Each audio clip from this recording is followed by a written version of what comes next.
was different the moment my eyes opened. The air was warmer. Rancid smells were coming from my elderly neighbor's apartment. I was breathing slower. Time seemed to move slower. Everything seemed off course. My usual breakfast no longer tasted usual. The black coffee was bitter. The toast and jelly was stale and bland. Upon bathing, I noticed the water felt like steel pellets burning deep into my skin.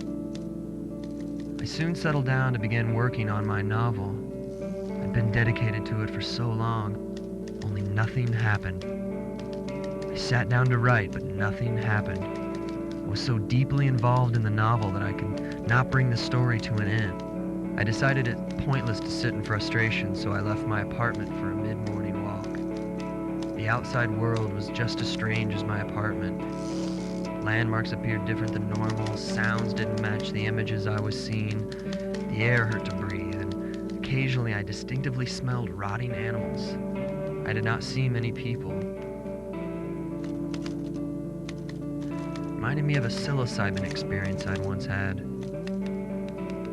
I found a secluded bench, decided to rest for a few moments. This is when my day became even more strange. I'm not the type of person who approaches others for simple conversation. Others don't approach me, but no sooner had I sat down than I was accompanied by a woman. A beautiful woman, and I normally would have excused myself and proceeded with my walk, but I stayed. And we began talking. She expressed interest in my writing. I told her she was welcome to visit my apartment to read a few chapters. She agreed to come at 7 p.m. I gave her directions, and we parted. When I entered my apartment, I realized I'd not had company for nearly 2 years. Normally I wouldn't bother, but I decided to clean up a bit. This woman had thrown a grenade on my monotonous, predictable day of solitude. So I waited, not so patiently. I paced my apartment. I looked at myself in the mirror. I never looked at myself in the mirror. I rehearsed conversation topics. I had a few bourbons to settle my fringed nerves.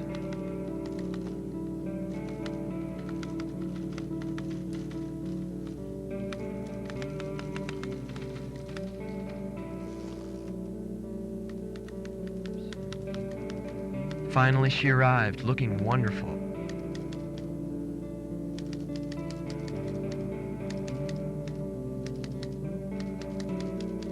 I showed her around my apartment, talked to her my plans for fixing up the place. I made us bourbons. We sat down for cigarettes. I handed her a chapter from the novel and she began reading. I was nervous for the first time about someone reading my work. I cared about what she said, and I knew she would be honest and not say positive things to avoid the uncomfortable possibility of criticism. And honest she was. She mentioned being thrilled with the possibility of the characters, but said there was no way to end the story. After this moment, the evening becomes unclear. We had several bourbons, and eventually she became too drunk to drive home. We lied down for some time, and things eventually became physical. It had been several years since I'd been with a woman. Not long after, she asked to use my bath to help her relax and sleep sound. I insisted she take as much time as she needed, and I would write this journal entry while she soaks. And the moment has come to now, as I close to go visit her in the bath. I hear her calling my name, crying out how the water is cold.